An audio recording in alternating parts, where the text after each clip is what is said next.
일본이 미사일을 한국에 겨눴습니다. 일본 내부 고발자의 고백과 한국의 데이터 분석으로 입증된 이 발표에 지금 세계가 충격에 빠졌습니다. 지난 3년간 일본은 조용히 독도 근처에서 군사작전을 지속적으로 진행해왔습니다. 평균보다 2배 넘게 진행한 군사작전 횟수는 세계의 눈치를 보며 그 훈련 기록의 60%를 누락시켰죠. 2025년 하반기 중국과의 갈등이 폭발하자 일본은 그 혼란을 핑계로 속내를 드러냈습니다. 미사일을 중국이 아닌 독도 방향으로 이동시킨 겁니다. 하지만 아무도 몰랐습니다. 한국이 그 모든 궤적을 3년 동안 조용히 기록하고 있었다는 사실요. 데이터는 거짓말하지 않습니다. 거짓말을 한 건 일본이었습니다. 그리고 이제 세계는 묻습니다. 왜 일본은 독도를 향해 무기를 움직였는가? 잠시 후 그 전모를 공개합니다. 잠깐, 이야기 시작 전에 구독을 눌러주세요. 그리고 대한민국을 응원하신다면 독도는 우리 땅이다 라고 댓글을 남겨주세요. 그럼 이야기 시작하겠습니다. 2023년 4월 새벽, 서울 여의도 국방데이터센터 7층 분석실. 모니터 12개가 늘어선 책상 앞에서 저는 손가락을 멈췄습니다. 화면 속 독도 인근 해역 좌표에 일본 해상자위대 훈련선 3척이 평소보다 8km 더 가까이 접근한 흔적이 찍혀 있었죠. 심장이 2번 뛰는 사이 저는 이미 지난 석 달치 로그를 전부 펼쳐놓고 있었습니다. 저는 박도윤, 한국해양데이터 엔지니어입니다. 제 일은 독도 주변 모든 선박의 움직임을 기록하고 분석하는 것이었죠. 그날 아침 발견한 건 단순한 훈련 확대가 아니었습니다. 일본 해상자위대가 발표한 공식 자료에는 독도 인근 훈련이 2차례만 기록돼 있었지만 우리 위성과 해양 센서가 포착한 실제 데이터에는 5차례의 접근 기록이 남아 있었어요. 3차례가 통째로 누락된 겁니다. 저는 커피를 한 모금 삼키며 생각했죠. 실수일까? 아니면 의도일까? 하지만 엔지니어로서 제가 할 일은 추측이 아니라 기록이었습니다. 저는 모든 좌표와 시간, 선박 식별 번호를 별도 폴더에 저장하기 시작했어요. 그로부터 2달 뒤인 6월, 패턴은 더욱 선명해졌습니다. 일본 훈련선이 독도 근해 12해리 밖을 맴도는 횟수가 4월 대비 2배로 늘었고 훈련 구역도 조금씩 한국 쪽으로 확장되고 있었죠. 하지만 일본 방위성이 공개한 월간 보고서에는 여전히 절반만 기재되어 있었습니다. 저는 상사에게 보고했어요. 일본 자료에 누락이 반복되고 있습니다. 의도적일 가능성을 배제할 수 없습니다. 상사는 고개를 끄덕이며 말했죠. 증거를 쌓아라. 감정이 아니라 숫자로 말할 수 있을 때까지. 저는 그날부터 매일 새벽 4시에 출근해 전날 수집된 모든 데이터를 점검하고 분류했습니다. 2023년 9월, 저는 독도 인근 해역에서 일본 훈련선과 한국 상선 단거리가 평균 15% 가까워졌다는 사실을 발견했어요. 이전까지 일본 선박은 우리 상선으로부터 최소 5km 이상 거리를 유지했지만 이제는 3km 안쪽까지 접근하는 사례가 한 달에 4차례씩 발생하고 있었습니다. 충돌 위험이 현실화되고 있었던 거죠. 하지만 일본 정부는 이를 단순한 해상훈련 확대라고만 발표했고 언론도 별다른 관심을 보이지 않았습니다. 저는 조용히 생각했어요. 그들은 떠들고 우리는 기록한다. 감정적으로 대응하는 순간 우리는 신뢰를 잃을 테니까요. 그해 11월, 저는 처음으로 전체 데이터를 시각화했습니다. 독도를 중심으로 반경 50km 안에 찍힌 일본 훈련선의 좌표를 연도별로 겹쳐놓자 2022년과 2023년의 차이가 눈에 확 들어왔어요. 2022년엔 훈련 구역이 독도 동쪽 30km 밖에 집중돼 있었지만 2023년엔 서쪽으로 12km씩 확장되며 독도에 점점 가까워지고 있었습니다. 마치 천천히 목표를 향해 다가가는 사냥꾼 같았죠. 저는 이 지도를 출력해 책상 옆 벽에 붙여놨어요. 매일 아침 출근하면 가장 먼저 그 지도를 보며 스스로에게 다짐했습니다. 놓치지 말자, 단 하나의 신호도. 12월 중순, 겨울바람이 창문을 흔들던 어느 금요일 저녁이었습니다. 퇴근 직전 마지막으로 당일 로그를 점검하던 중 저는 새로운 변화를 발견했어요. 일본 해상자위대 훈련선 한 척이 독도 남동쪽 18km 지점에서 무려 4시간 동안 정지해 있었던 겁니다. 일반적인 훈련이라면 한 곳에 그렇게 오래 머물 이유가 없었죠. 저는 과거 6개월 데이터를 뒤져봤습니다. 비슷한 패턴이 3달 전에도 2달 전에도 있었어요. 일본은 독도 주변 특정 지점들을 반복적으로 관찰하고 있었던 겁니다.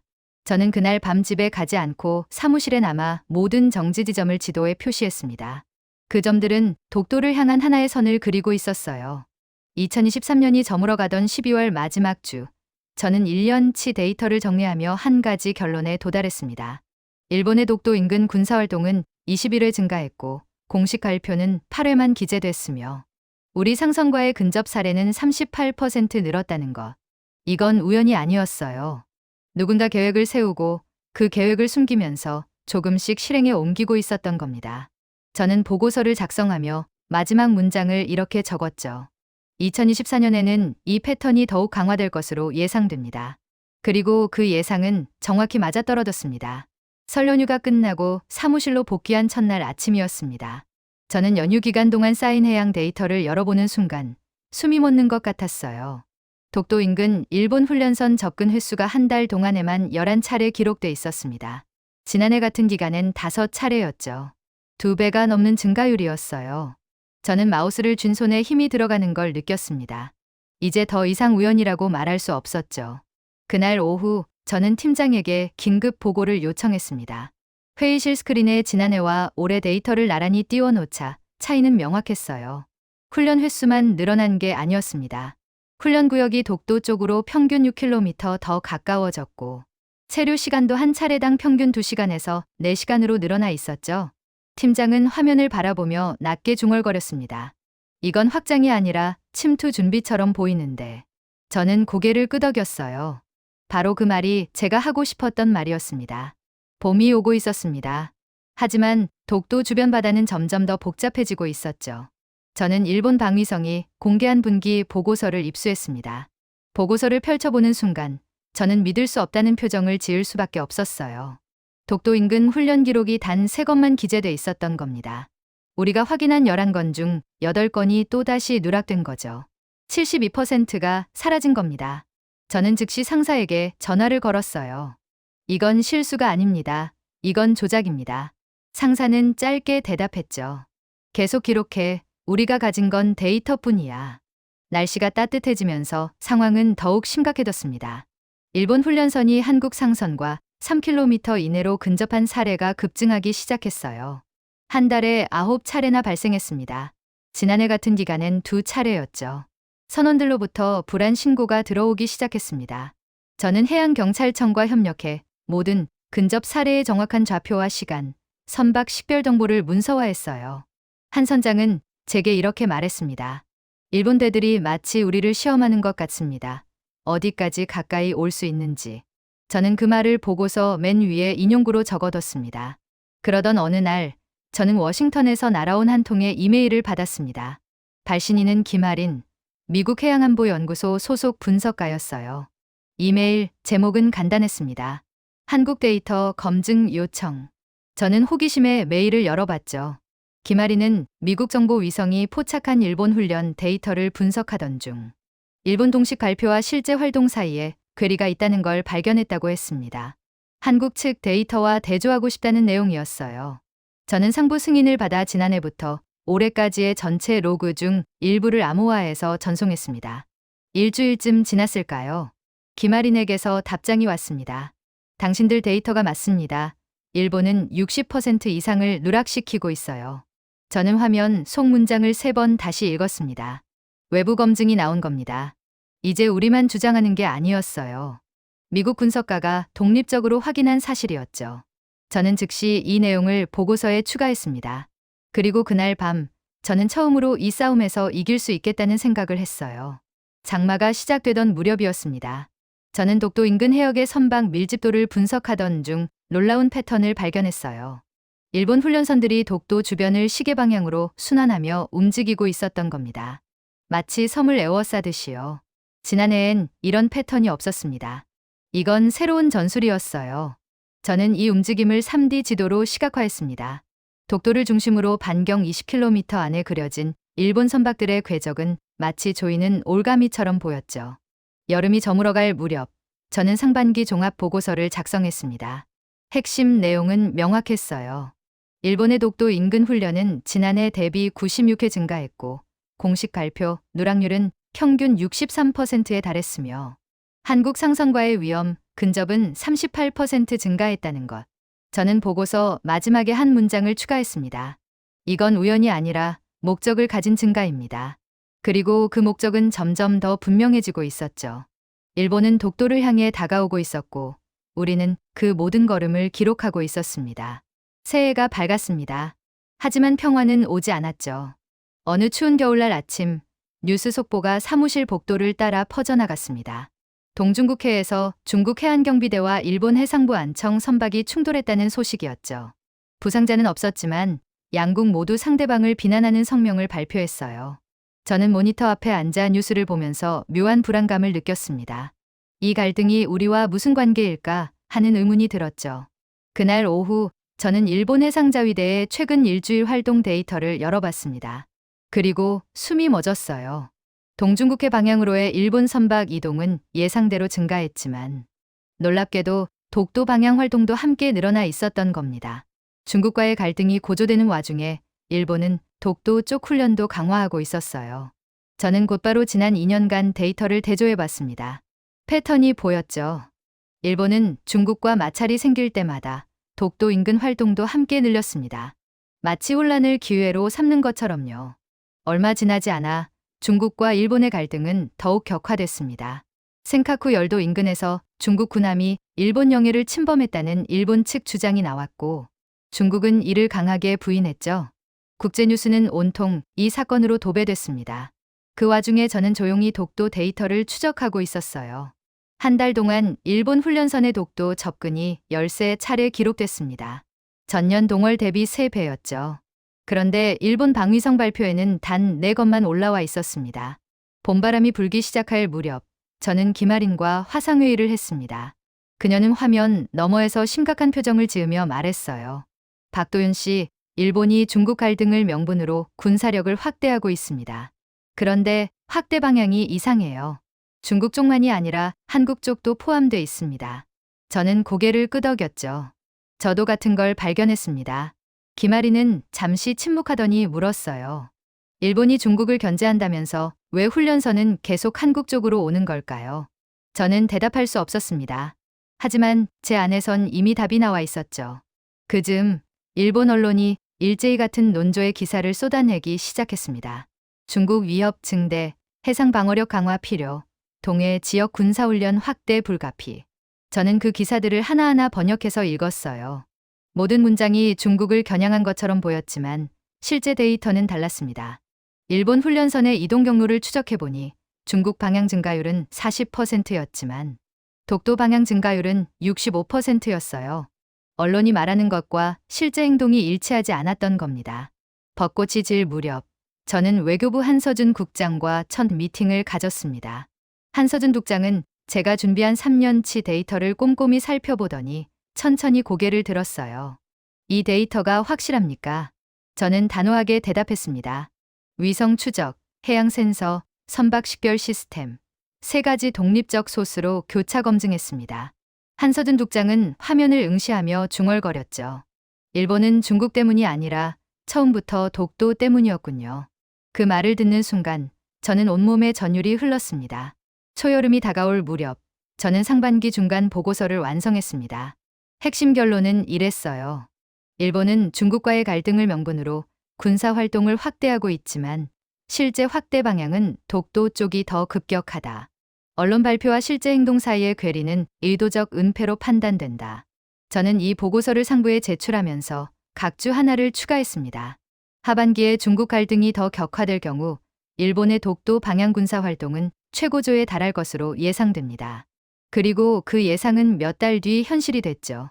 여름이 한창이던 어느 화요일 오전 긴급 뉴스 알림이 제 휴대전화를 울렸습니다.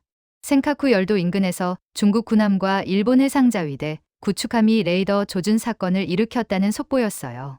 20년 만에 최악의 군사적 긴장이라는 분석이 쏟아졌죠. 저는 즉시 사무실로 달려가 독도 인근 실시간 데이터를 확인했습니다. 불안한 예감이 들었거든요. 그리고 그 예감은 정확했습니다. 그날 오후 일본 방위성은 긴급 기자회견을 열었습니다. 중국의 군사적 위협이 현실화되고 있으며 일본은 자국, 영토와 해상 안보를 지키기 위해 동해 및 서태평양 지역의 방어 태세를 강화할 것이라는 내용이었죠. 화면 속 강위상은 단호한 표정으로 말했어요. 우리는 필요한 모든 조치를 취할 것입니다. 저는 그 말을 들으며 손에 식은땀이 났습니다. 필요한 모든 조치라는 말이 정확히 무엇을 의미하는지 알 것 같았거든요. 며칠이 지나지 않아 일본 언론은 연일 중국 위협을 다루며 여론을 가열시켰습니다. 도쿄의 한 방송사는 중국 군함이 일본 영해 10마일까지 접근했다며 공포 분위기를 조성했고, 다른 매체들도 비슷한 논조를 이어갔죠. 국제사회의 관심은 온통 동중국해로 쏠려 있었습니다. 그 와중에 저는 독도 주변에서 벌어지는 조용한 변화를 포착하고 있었어요. 일본 훈련선이 독도 반경 15km 이내로 진입한 횟수가 일주일 만에 8차례나 기록됐습니다. 이전 한 달 평균이 5차례였던 걸 생각하면 급격한 증가였죠. 무더운 날씨가 계속되던 어느 날, 저는 이상한 신호를 포착했습니다. 독도 북동쪽 25km 지점에서 일본 선박 한 척이 사흘 내내 거의 같은 위치에 머물러 있었어요. 선박 식별 코드를 확인해 보니 일반 훈련선이 아니라 보급함이었습니다. 보급함이 그렇게 오래 한 곳에 정박할 이유가 없었죠. 저는 과거 데이터를 뒤져봤습니다. 비슷한 패턴이 한 달 전에도 있었어요. 일본은 독도 주변에 뭔가를 준비하고 있었습니다. 그러던 중 도쿄에서 충격적인 소식이 들려왔습니다. 일본 방위성이 내부 회의에서 동해 지역 미사일 방어 체계 재배치를 논의했다는 언론 보도가 나온 겁니다.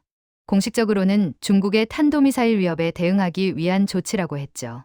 하지만 저는 그 기사를 읽으며 등골이 오싹해졌습니다. 미사일 재배치, 독도 방향, 3년간의 데이터 축적. 모든 퍼즐 조각이 맞춰지기 시작했어요. 한여름 밤이었습니다. 저는 평소보다 늦게까지 사무실에 남아 있었어요. 그날 수집된 위성 데이터를 분석하던 중 저는 손을 멈췄습니다. 일본 혼슈 북부 해안에서 중형 군함 2척이 동쪽으로 이동하는 게 포착됐어요. 이동 방향을 추적해보니 독도 쪽이었습니다. 저는 즉시 상부에 보고했습니다. 심야였지만 팀장은 바로 전화를 받았죠.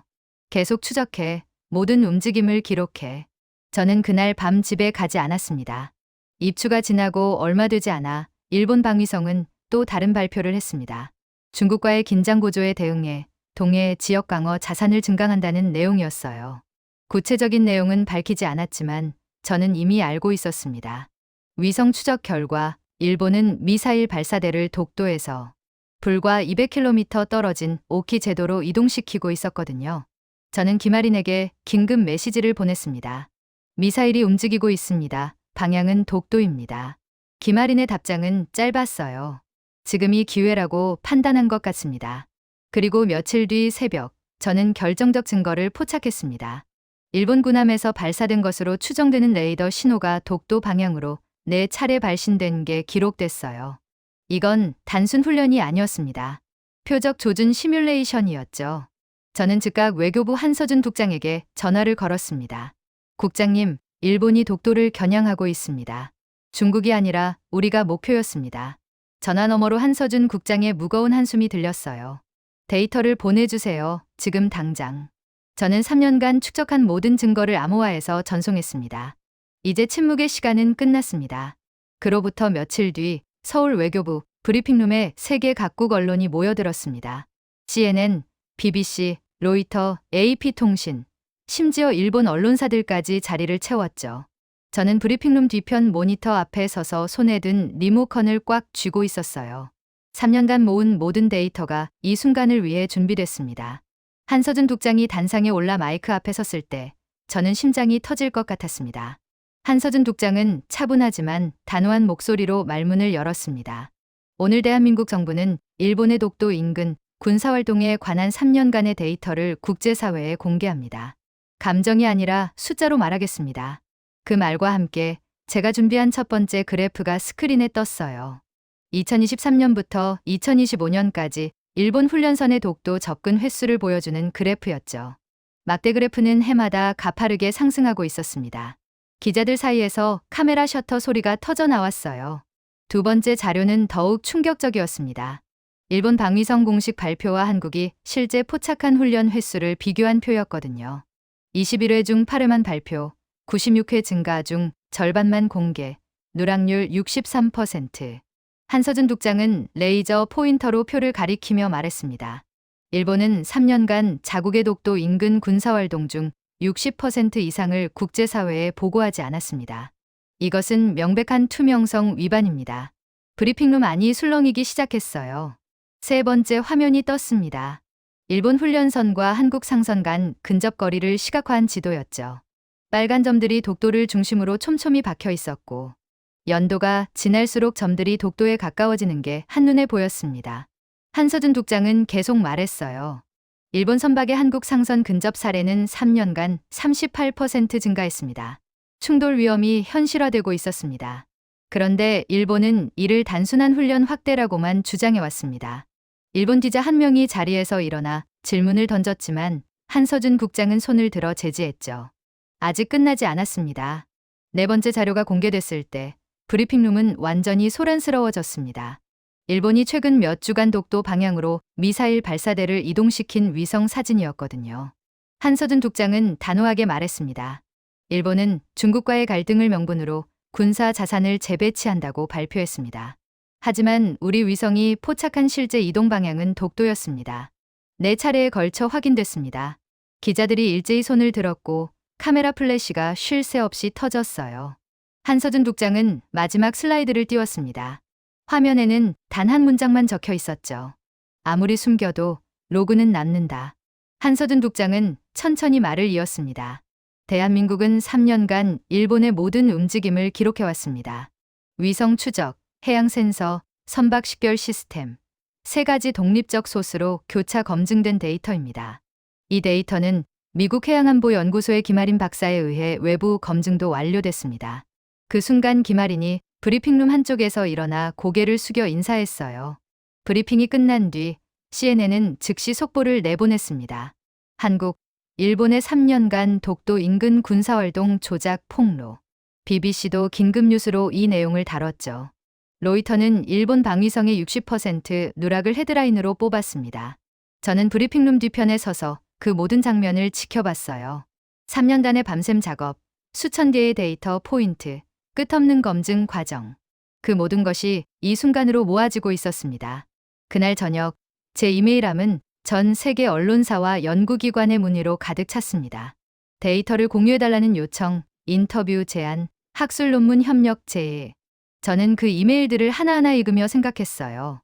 우리가 이겼구나. 감정이 아니라 숫자로, 소리가 아니라 데이터로.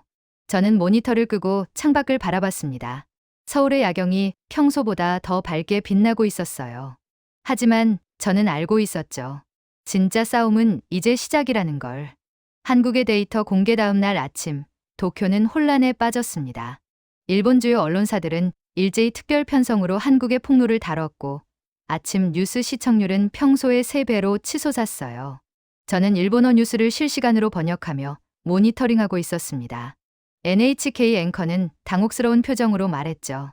한국이 제시한 데이터의 정확성에 대해 방위성의 해명이 필요한 상황입니다. 일본 정부는 침묵으로 일관했지만 국민들은 침묵하지 않았어요. 소셜미디어가 폭발했습니다. 일본 트위터에서는 독도, 방위성 거짓말, 3년간의 은폐 같은 키워드가 실시간 트렌드 상위권을 장악했죠. 한 일본 네티즌은 이렇게 썼습니다. 우리 정부가 3년 동안 국민을 속였다는 건가요? 우리가 낸 세금으로 독도를 노렸다는 건가요? 또 다른 이는 더 직설적이었어요. 중국 때문이라더니 전부 거짓말이었네. 처음부터 한국이 목표였잖아. 댓글은 순식간에 수만 개로 불어났습니다. 이틀째 되던 날, 도쿄 국회의사당 앞에 시민들이 모이기 시작했습니다. 투명성을 요구한다. 방위성은 해명하라는 피켓을 든 사람들이 거리를 메웠죠. 일본 야당은 즉각 국회에서 긴급 질의를 요구했습니다. 저는 일본 국회 생중계를 지켜봤어요. 야당 의원 한 명이 단상에 올라 목소리를 높였습니다. 한국이 제시한 데이터가 사실입니까? 우리 방위성은 정말로 60% 이상의 군사활동을 누락시켰습니까? 방위상은 땀을 닦으며 답변을 회피했지만 의원들의 추궁은 멈추지 않았어요. 그 무렵 저는 놀라운 이메일 한 통을 받았습니다. 발신인 이름은 오카베 유키, 이메일 제목은 내부 증언이었어요. 저는 심장이 두근거리는 걸 느끼며 메일을 열어봤습니다. 오카베 유키는 자신을 일본 방위성 소속 공무원이라고 밝혔고 양심의 가책을 느껴 연락한다고 했죠. 이메일에는 한 장의 스캔 문서가 첨부돼 있었습니다. 제목은 2023년부터 2025년 독도 근해 장기 작전 시나리오였어요. 저는 숨을 참으며 문서를 읽기 시작했습니다. 문서 안에는 충격적인 내용이 담겨 있었습니다. 일본 방위성은 2023년 초부터 독도 인근 해역의 군사적 영향력 확대를 계획했고 이를 단계적으로 실행해왔다는 거였죠. 3년간의 훈련 증가, 의도적 보고 누락, 중국 갈등을 명분으로 한 미사일 재배치까지 모든 게 사전에 기획된 작전이었습니다. 저는 즉시 이 문서를 상부에 보고했고 한서준 국장은 오카베 유키의 신원 확인 절차를 시작했어요. 이틀 뒤 신원이 확인됐습니다. 오카베 유키는 실존 인물이었고 그의 증언은 진실이었어요. 일본 언론이 내부 고발자의 존재를 보도하자 여론은 더욱 격화됐습니다. 한 일본 방송사는 저녁 토론 프로그램에서 패널들을 초대해 이 사건을 다뤘어요. 한 패널은 분노에 찬 목소리로 말했습니다. 우리가 속인 건 중국이 아니라 한국이었습니다. 그리고 우리 국민이었습니다. 다른 패널도 고개를 끄덕이며 동조했죠. 3년간 계획된 은폐, 이건 민주주의 국가에서 있을 수 없는 일입니다. 시청자 게시판에는 사과하라, 책임자를 처벌하라는 댓글이 쇄도했어요. 사흘째 되던 날 밤, 일본 방위상이 긴급 기자회견을 열었습니다. 하지만 해명이 아니라 변명에 가까웠죠. 방위상은 준비된 원고를 읽으며 말했습니다. 일부 보고 절차상의 미비가 있었던 것은 인정하지만 이는 의도적 은폐가 아니라 행정적 실수였습니다. 기자들은 즉각 반발했어요. 한 기자가 소리쳤습니다. 3년간 60%를 누락한 게 실수라고 말씀하시는 겁니까? 방위상은 대답하지 못했고 회견장은 혼란에 빠졌습니다. 그날 밤 저는 김아린과 통화했습니다. 그녀는 전화 너머에서 말했어요. 박도윤 씨, 일본 내부가 무너지고 있어요. 이제 시간 문제입니다. 저는 고개를 끄덕이며 대답했죠. 데이터는 거짓말을 하지 않으니까요. 통화를 끝내고 저는 창밖을 바라봤습니다. 서울의 밤하늘은 고요했지만 저는 알고 있었어요. 멀지 않은 곳에서 폭풍이 일고 있다는 걸. 그리고 그 폭풍의 중심에는 우리가 3년간 쌓아온 숫자들이 있었습니다. 일주일이 지났습니다. 일본 정부의 침묵은 더 이상 유지될 수 없었죠. 국내 여론은 비등했고 국제사회의 압박도 거세졌습니다. 미국 국무부는 공식 논평을 통해 투명성의 중요성을 강조했고 유럽연합도 우려를 표명했어요. 일본은 고립되고 있었습니다. 저는 매일 아침 일본 뉴스를 확인하며 상황을 추적했죠. 분위기가 바뀌고 있었어요. 그러던 어느 금요일 오후 일본 총리실에서 긴급 발표가 나왔습니다. 총리가 다음 주 월요일에 국민에게 직접 담화를 발표하겠다는 내용이었죠. 저는 그 뉴스를 보는 순간 끝이 다가오고 있다는 걸 느꼈습니다. 한서준 국장도 같은 생각이었어요. 그는 제게 전화를 걸어 말했습니다. 박도윤 씨, 우리가 이겼습니다. 하지만 저는 대답하지 않았어요. 아직 끝나지 않았으니까요. 월요일 저녁, 전 세계가 일본 총리의 담화를 지켜봤습니다. 저도 사무실에서 동료들과 함께 생중계를 켰어요. 일본 총리는 검은 양복을 입고 단상에 올랐습니다. 그의 표정은 무거웠죠. 총리는 천천히 입을 열었습니다. 국민 여러분, 그리고 국제사회 여러분께 머리 숙여 사과드립니다. 그 순간 사무실이 조용해졌어요. 총리는 계속 말을 이었습니다. 대한민국 정부가 제시한 데이터를 검증한 결과 우리 방위성의 보고에 중대한 누락이 있었음을 확인했습니다. 지난 3년간 독도 인근 군사활동의 상당 부분이 공식 기록에서 제외됐고 이는 국내외에 대한 투명성 원칙을 위반한 것입니다. 그는 잠시 멈췄다가 더 무거운 목소리로 말했죠. 또한 최근 미사일 재배치에 대한 설명도 사실과 달랐습니다. 중국 대응을 명분으로 했지만 실제 배치 방향과 목적에 대해 충분히 설명하지 않았습니다. 총리는 고개를 숙였습니다. 카메라 플래시가 터졌고 기자들은 숨죽이며 지켜봤어요. 총리는 다시 고개를 들며 말했습니다. 한국 정부가 제시한 데이터는 정확했습니다. 우리는 그 정확성을 공식적으로 인정합니다. 앞으로 일본은 모든 해상 군사활동을 투명하게 보고할 것이며 독도 인근 활동에 대해서도 한국 측과 정보를 공유하는 새로운 체계를 구축하겠습니다. 저는 화면을 보며 숨을 깊이 들이쉬었습니다. 담화가 끝난 뒤 한국 언론은 즉시 속보를 냈습니다. 일본 총리, 독도 군사활동 조작 공식 사과, 한국 데이터 정확성 인정. 저는 동료들과 함께 그 뉴스를 지켜봤어요. 누군가 작게 박수를 쳤고 다른 이들도 따라 박수를 쳤습니다. 하지만 저는 박수를 치지 않았어요. 기쁘지 않아서가 아니라 이게 끝이 아니라는 걸 알았기 때문입니다. 그날 밤 김아린에게서 메시지가 왔습니다. 축하합니다, 박도윤 씨. 당신의 3년이 세계를 바꿨어요. 저는 답장을 보냈습니다. 저 혼자가 아니었습니다. 데이터가 바꾼 겁니다. 메시지를 보내고 저는 휴대전화를 내려놨어요. 창밖으로 서울의 야경이 보였습니다. 불빛들이 반짝이고 있었죠. 며칠 뒤 일본 방위성은 후속 조치를 발표했습니다. 독도 인근 모든 군사활동은 실시간으로 한국과 공유되며 제3의 국제기구가 이를 검증한다는 내용이었어요. 또한 누락된 3년치 데이터를 전부 공개하고 미사일 재배치도 원래 위치로 되돌린다고 했죠. 저는 그 발표문을 읽으며 고개를 끄덕였습니다. 이제 동북아의 기준은 한국 데이터로 넘어간 겁니다. 한서준 국장은 제게 전화를 걸어 말했습니다. 박도윤 씨, 당신 덕분입니다. 하지만 저는 대답했죠. 아닙니다, 국장님. 이건 데이터의 승리입니다. 감정이 아니라 숫자의 승리입니다. 전화를 끊고 저는 책상 옆 벽에 붙어 있던 지도를 바라봤어요. 독도를 중심으로 그려진 수천 개의 좌표들, 3년간의 기록들, 그 모든 점들이 결국 하나의 진실을 만들어냈습니다. 오늘부터 일본은 숨기지 않겠습니다. 그 약속을 지키도록 만드는 건 이제 우리의 몫이었죠. 일본 총리의 사과 이후 세상은 빠르게 변했습니다. 하지만 저는 축하 파티에 가지 않았고 인터뷰 요청도 대부분 거절했어요. 제가 해야 할 일은 따로 있었으니까요. 바로 다시 기록을 시작하는 것. 일본이 약속을 지키는지, 투명성이 정말 유지되는지 그걸 확인하는 게 제 일이었습니다. 어느 가을날 오후 저는 평소처럼 모니터 앞에 앉아 독도 인근 데이터를 점검하고 있었습니다. 일본이 약속한 대로 실시간 정보 공유 시스템이 가동되고 있었고 모든 훈련 계획이 사전에 통보되고 있었죠. 저는 그 데이터들을 하나하나 확인하며 검증 작업을 이어갔어요. 신뢰는 한순간에 무너지지만 다시 쌓는 데는 시간이 필요하니까요. 그 무렵 김아린에게서 연락이 왔습니다. 그녀는 워싱턴의 한 대학에서 특별 강의를 하게 됐다고 했어요. 주제는 데이터 기반 국제 분쟁 해결이었죠.